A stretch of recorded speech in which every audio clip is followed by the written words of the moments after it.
CDOT maintenance staff best practices to support safety through access management. The purpose of this video is to help maintenance forces understand the access permitting process and what they can do to help us out in the field if they see something that they don't understand or questionable regarding access points. As CDOT maintenance staff patrols over 20,000 miles of state highways, they are truly the front line for safety for CDOT and the traveling public. Driving is generally the most dangerous thing that people do in general in their lives at this point in time in history.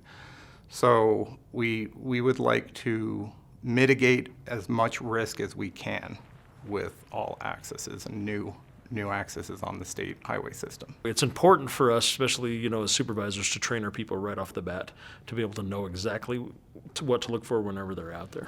Understanding what to watch out for, knowing what you should report, how to report it, and who you should report your concerns to will keep the system safe for all users. I always tell our maintenance staff, they are the eyes and ears on the road. Any work that takes place within a state highway right-of-way needs some sort of permit. It needs to go through the permitting unit so that we can ensure that the contractor, whoever's out there working in the right-of-way, is properly insured, that they have proper traffic control. We want to make sure that everything's safe along the corridors of your patrols.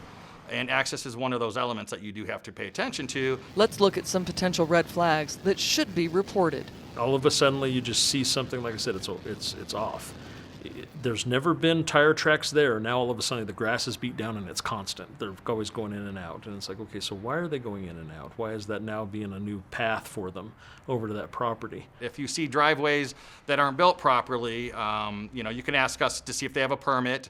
And sometimes they're graded wrong and there's debris going in the highway. We don't want that. Another indicator, if you see something really wide or out of the norm, CDOT has standards for width and radii. If you see grades, we always like our driveways graded away from the highway so no debris is going on there. That's dangerous for motorcyclists and drivers and bicyclists as well. Backing movements are illegal in the state of Colorado on state highway systems. So if you create an access that somebody can pull into, but then we'll have to back onto the right-of-way, that's a big problem because you're just going to be waiting for an accident at that point. Anything that we do is from center line to the fence line.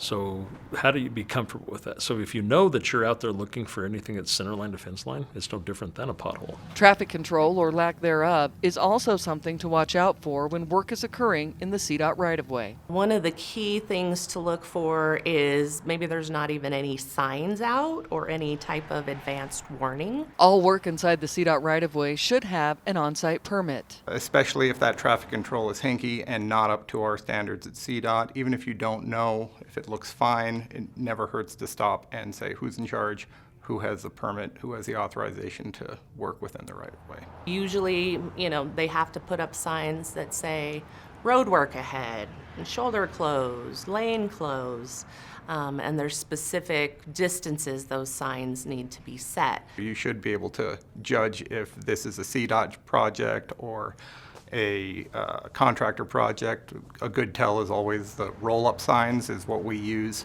and if it's a contractor project, then they're contracting with a traffic control company and they use steel signs or aluminum. It's about educating contractors or others working in the right-of-way about the difference between state highways, county roads, and city streets. We have strict width requirements for good reason. You don't want people making turning movements anywhere in a sea of access. So we channelize it to one point that's safe for drivers.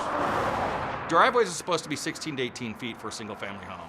For a business, you're looking 25 to 30 feet-ish. For county roads, you're looking about 36 feet or city street. While CDOT does not expect maintenance staff to understand all of the nuances related to the State Highway Access Code, the big ask is, if it looks off, report it, even if you're not sure. It's tough for the maintenance folks without having the resources that we have here, the permits, to be able to look up stuff, to understand really what's going on for that situation.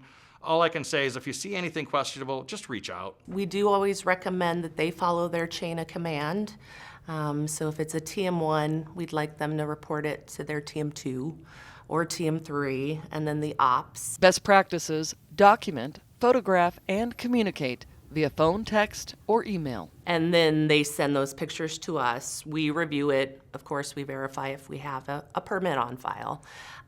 If they do not, then that's kind of where our piece begins. We got an access issue. If you guys are contacting us over and over again for accesses, that's what we're here for. Where are you located? So feel free to contact us for any time on anything that you think you have is questionable or you have questions on. Specifically in rural communities, CDOT understands maintenance staff live and work in the surrounding areas, and asking for permits can sometimes be uncomfortable. They are required to keep the permit on site. So I always tell them, let us be the bad guys. We are kind of the faceless name. When I call, I'm not going to see them at the grocery store on the weekend. When you are reporting field observations, include pertinent details, including the contact information if it's available, the address, the name of the highway and milepost with the side of the highway left or right, direction of travel, northbound, southbound, eastbound, or westbound, a description of the concern, and any additional details you can provide. The more information you can share, the better.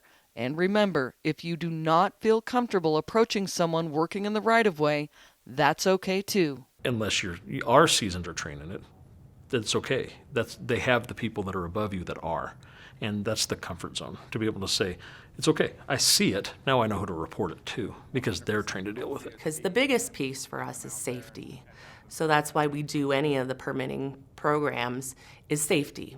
Safety of the traveling public, and then also safety of who's out there working. For more information on reporting access concerns, reach out to your supervisor or regional permit staff.